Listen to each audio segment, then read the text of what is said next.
sepas que me sinto moi afortunada e unha privilexiada de que seas miña nai.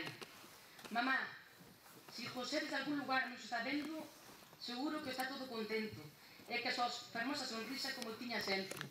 E como sabes, para él eras máis como a nai, eras seu ídolo. Agora mesmo estará pensando todo orgulloso. Esa é miña nai. Para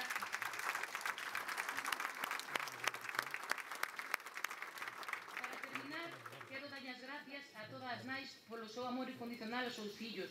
Miña nai sempre dixo que seu fillo era seu fillo por riba de todo, fora o que fose e dixera a xente o que dixese.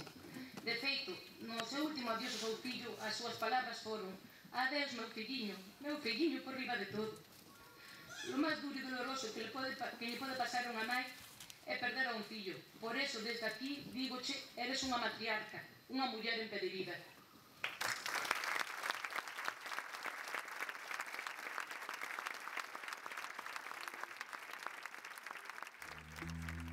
Monstruo de papel, no sé contra quién voy, o es que acaso hay alguien más aquí.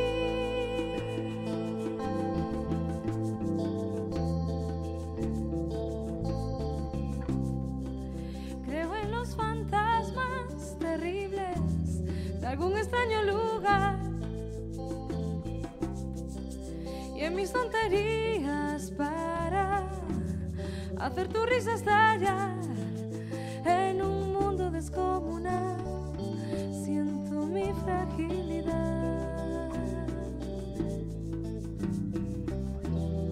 Deja de engañar, no quieras ocultar que has pasado sin tropezar. Monstruo de papel, no sé contra quién voy, o es que acaso hay alguien más aquí.